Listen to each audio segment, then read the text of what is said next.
Here's little Robert Kiyosaki. He has two fathers. One of them has a PhD, the other never finished 8th grade. Both earn substantial incomes, yet one always struggles financially, while the other is going to become one of the richest men in Hawaii. One is going to die leaving tens of millions of dollars to his family, the other is going to leave bills to be paid. The problem with financial education is that it isn't taught in schools, so the family decides to teach it. Now the problem with this is that unless your parents are in the top 1%, they are going to teach you how to be poor. Not because they don't love you, they just don't know what they're teaching, and they don't read books like Rich Dad, Poor Dad. My story is very similar. I was taught how to be poor. Then I went to the Air Force Academy and studied economics and took accounting and investing classes. I did complicated regressions on economic data and balanced complex balance sheets. Yet I've received more pragmatic advice by reading a single book from Kiyosaki than I did by taking 4 years of complicated classes. I never had a rich dad, but I have many rich dads now. Klassen, Kiyosaki, Hill, DeMarco, the list goes on. So if you weren't born in the top 1%, let's learn from Kiyosaki, who learned from his rich dad. You have to know these two words, assets and liabilities. Now, forget what you might have learned in your accounting classes. We're going to define them in very simple terms. An asset is anything that puts money in your pocket. A liability is anything that takes money from your pocket. Anything can be an asset or a liability. If you own a house and it eats $1,000 a month, then it's a liability. If you own a house and it brings in $1,000 a month, then it's an asset.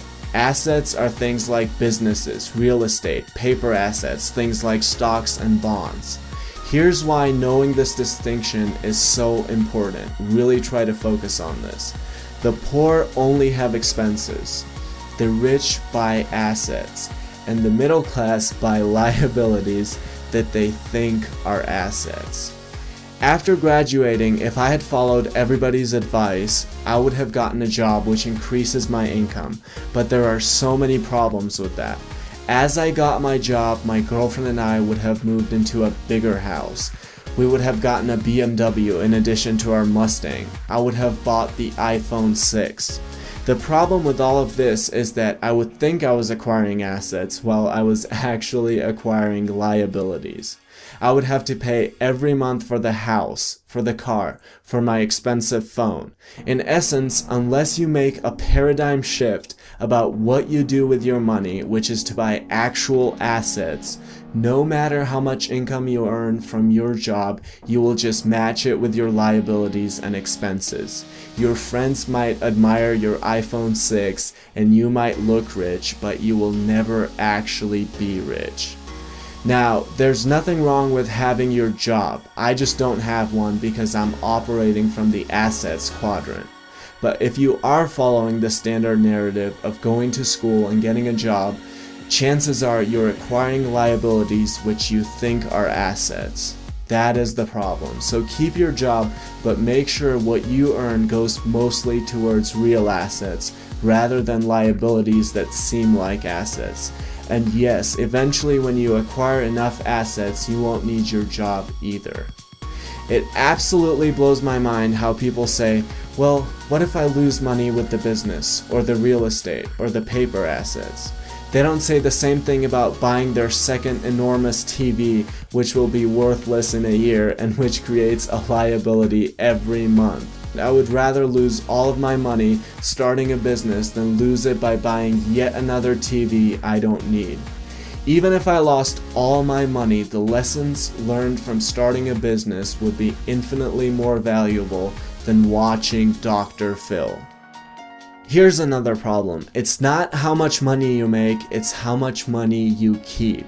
If I told you I was going to pay you $1 million a month, but then I took away $999,999, you'd have to be an idiot if you said you were making $1 million. My dad told me, become a doctor and you will be rich. Yet a doctor pays a half or even more of what he earns just to the government.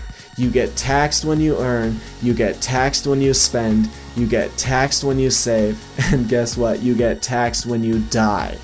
On the other hand, you could operate from the assets quadrant and pay sometimes 0% in taxes.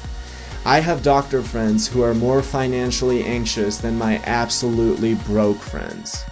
Here's a short history of taxation. Years ago, there was no tax, in Great Britain or in the United States. It amazes me how so many people don't realize this. The government would sometimes collect tax during civil wars and extreme cases, but there was no actual tax.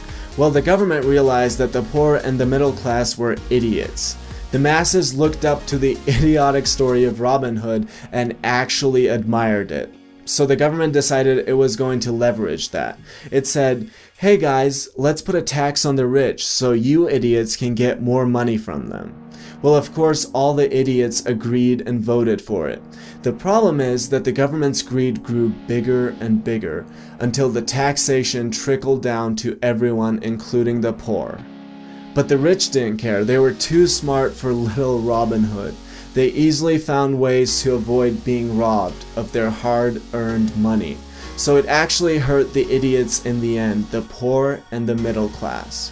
That is why Warren Buffett pays lower tax rate than his secretary. I was born in 1992 in the Republic of Georgia, right after the breakup of the Soviet Union. If you think I worked my ass off in poverty for 2 decades, so one day I could come to another communist state, you must be out of your mind. You must be out of your mind if you think I'm going to share over half of what I earn with blood and sweat with people who want to sit on their ass and watch TV all day and collect the benefits the government hands out to them so they can get re-elected. The rich are too smart for this. Yes, I'm going to buy my BMW. I'm just going to buy it for my corporation. A poor person thinks of a bunch of buildings when he thinks of a corporation, when in reality it's really a folder full of papers. A folder full of papers that allows the rich to make all the expenses and then pay the taxes at the end. So the rich will never actually be affected by any of this. It will always come down to the middle and the upper middle class, the people who work the hardest to pay for the benefits of the person with a bag of chips in one hand and a remote in the other.